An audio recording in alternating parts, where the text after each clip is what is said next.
హెచ్చరిక, దైవజనుని హెచ్చరిక.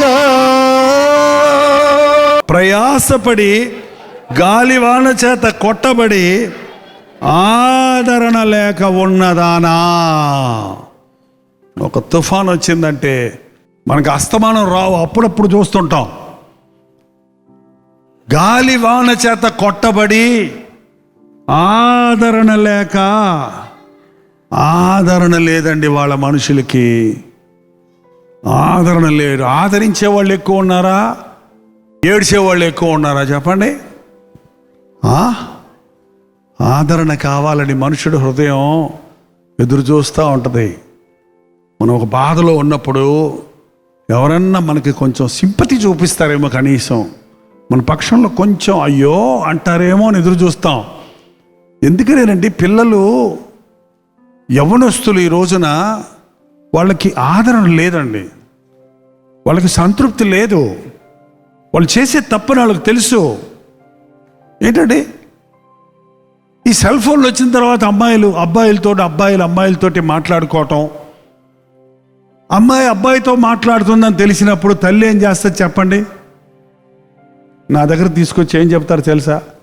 దీనికి పిచ్చి పుట్టిందండి, వద్దు పెడతలేదండి, సెల్ చెప్పలేదండి, పాడ తీసేస్తుందండి. ఒక్క మాట, అదే ఒక మంచి మాట చెప్పు, ఒక ఆదరణతో చెప్పు, ఒక సింపతి చూపించు, ఒక ప్రేమ చూపించు. వాళ్ళకు తెలుసు వాళ్ళు చేసే తప్పని, ప్రతి వాడికి తెలుసు చేసే తప్పని. నువ్వు మళ్ళీ తప్పు మీద తప్పని, దెబ్బ మీద దెబ్బ కొట్టి కృంగపెడతాం కాదు. మన ప్రభు చేసేది అది కాదండి. వ్యభిచారంలో పట్టబడిన స్త్రీని తీసుకొచ్చి ప్రభు పాదాల మీద పడేసినప్పుడు ఏం చేశాడండి ఆయన? పనికి మాలిందానా, దౌర్భాగ్యులానా, ఇంకా ఆలోచిస్తారేంట్రా, కొట్టి సాపడరా అన్నాడా? మీలో పాపం లేనివాడు నువ్వు పెద్ద చెబుతున్నావు ఏంటండి? నేను యవ్వనస్తుల్ని దిద్దే వారికి ఒక సలహా ఇస్తానండి ఎప్పుడు తల్లిదండ్రులకి. మీ యవ్వన కాలపు యవ్వనస్తుడు వచ్చి అటు ఇటు తిరుగుతున్నాడని తెలిసినాయి కదా, ఎరా ఈ అంటున్నావు చూడు, అనకు ముందు ఒక్కసారి నీ 18 ఏళ్ల వయసులో నువ్వు మీ నాన్నని ఏడిపించావో, నువ్వేం చేసేవాడివో ఒక్కసారి ఆలోచించుకొని తర్వాత తిట్టు. ఏమా, మీ కూతుర్ని ఏమన్నా అనే ముందు నువ్వు మీ అమ్మగారితో ఎలా ఉన్నావో, నువ్వు ఆ వయసు అప్పుడు ఏం చేసావో, అప్పుడు నీకు సెల్ ఫోన్ లేదు. మా కాలంలో సెల్ ఫోన్లు లేవంటావు. సెల్ ఫోన్లు లేవులే, డిటెక్టివ్ నవల్స్ ఉండే అప్పుడు. ఏముండే, ఏ కాలానికి ఆ కాలం పెంటలు ఉంటేనే ఉంటాయి. ఎప్పుడు సైతాన్ని పెట్టే పెంట ఏ కాలానికి ఆ కాలం పెడతానే ఉంది. కొంచెం కొత్తగా అవ్వగానే డిజిటల్ పెంట పెడుతుంది ఇప్పుడు మనకి. పెంటది పెంటలా కనపడకుండా ఉండే కవరింగ్ సెల్లు, దాంట్లో సెల్ అన్నమాట. ఈ సెల్లులో పెట్టి లోపల గూగుల్లో పెట్టి అది నీకు నైస్గా, ఒక మోడెస్టీగా, ఒక ఫ్యాషన్గా, ఒక స్టైల్గా, ఎంతో తెలివి అనుకుంటున్నావు. ఒక్కసారి ఆలోచన చేయండి.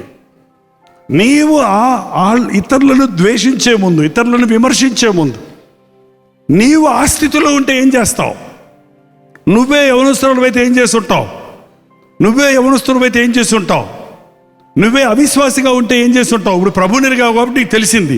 వాళ్ళు ప్రభుని ఎరగలేదు కాబట్టి వాళ్ళకి తెలియలేదు. అది దేవుని పద్ధతి, అది దేవుని ఉద్దేశం. అందరూ వెళ్ళిపోయారండి మనసాక్షిత కూర్చోబడి. అప్పుడు ఆమె కొత్త అక్కడ మిగిలింది. ఏం చేశాడు అప్పుడు ఏం చేశాడు ఆయన? ఇంకా నిలబడున్నావే దరిద్రపు కొడుదానా పో అన్నాడా? ఏమన్నాడండి? అమ్మా, అసలు ఆ మాటకే ఆమె గుండె పగిలిపోయింది. నువ్వు తిట్టక్కర్లేదు, నువ్వు చేసిన తప్పని చెప్పక్కర్లేదు. అమ్మా అనగానే ఆమె ఒళ్ళు జివ్వమని ఉంటుంది. అందరూ నన్ను నీచురాలా అన్నారు, దరిద్రురాలా అన్నారు, వ్యభిచారి అన్నారు, కొంపలు కూర్చేదానా అన్నాడు. నన్ను తిట్టారు, నన్ను నీచంగా ఇచ్చారు. నా కడుపును బిడ్డలు కూడా నన్ను అమ్మ అన్న చీదరిద్రపుతారని, ఇలాంటి దాని కడుపును పుట్టాలా అన్నారు. కానీ ఆయన ఏం చేశాడు? ఆదరిస్తున్నాడు. అమ్మా అనగానే ఆమె శరీరంలో ఒక జలదరించి ఉంటుంది. వెంటనే ఆమె హృదయంలో నుంచి ఒక మాట వచ్చింది. ఏం చెప్పిందా? లేదు బోధకుడా అనలేదు. పరిసయ్యులు శాస్త్రులు ఏమన్నారంటే బోధకుడా అన్నారు. కానీ ఏమంది? లేదు ప్రభువా. లేదు ప్రభువా, యేసుక్రీస్తుని తన ప్రభువుగా అంగీకరించిన తన హృదయంలో మార్పు కలిగింది, పశ్చాత్తాపం కలిగింది. ఆమె మగ్దలేని మరి అని, 7 దెయ్యములు వెళ్ళగొట్టబడిన మరి అని పండితులు, బైబిల్ పండితులు అభిప్రాయపడుతున్నారు. ఎందుకు పనికిరాని ఒక స్త్రీని దేవుడు పరిశుద్ధపరిచి ఆయన సేవలో పాలిభాగస్తురాలుగా ఉపచారము చేస్తూ ఉందని మనం చూస్తూ ఉన్నాం. ఎప్పుడూ ఒక వ్యక్తిని తృణీకరించొద్దు. నీ బిడ్డలు పనికిరావు అనొద్దు.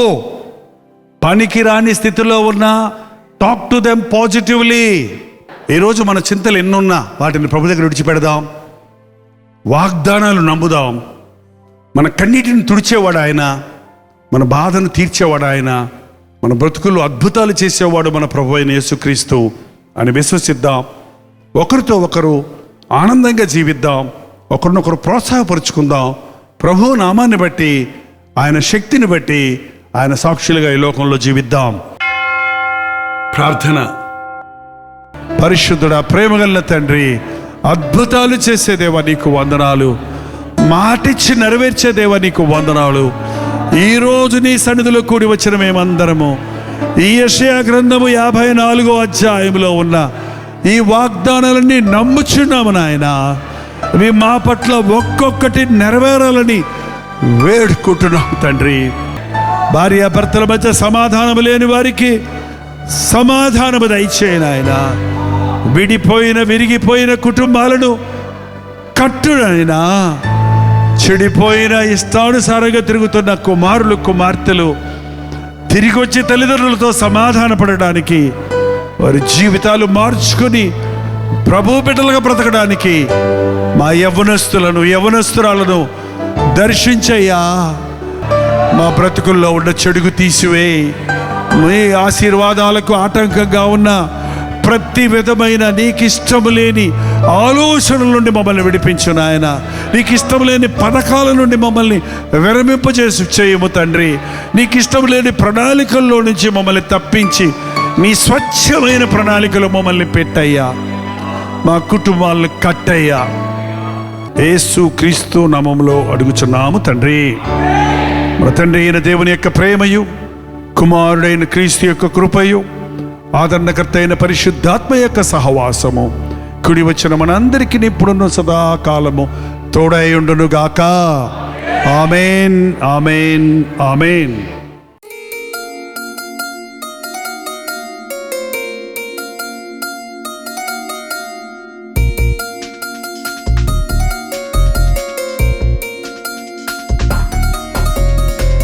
హల్లెలూయా. దేవుడికి స్తోత్రం. రాజమండ్రి పరిసర ప్రాంతాల్లో ఉన్న వారికి శుభవార్త. చాలా కాలమైంది రాజమండ్రి రారా అని మీరు అనేకులు అడుగుతున్నందున, రాజమండ్రి చుట్టుపక్కల ప్రాంతాల్లో ఉన్న మీకందరికీ అనుకూలంగా ఉంటున్నందున, ప్రభు చిత్తమైతే సెప్టెంబర్ 16వ తారీఖు 1 డే గెట్ టుగెదర్ను మీ కొరకు రాజమండ్రిలో సూర్య గార్డెన్స్లో ఏర్పాటు చేస్తున్నాం. రండి. ముఖాముఖిగా మిమ్మల్ని చూడడానికి, వ్యక్తిగతంగా మీకోసం ప్రార్థన చేయడానికి కూడా అవకాశం కలుగు చేయండి. దేవుని వాక్యాన్ని ధ్యానిద్దాం, ఆయన్ని ఆరాధిద్దాం, ఆధ్యాత్మికంగా దీవించబడదాం.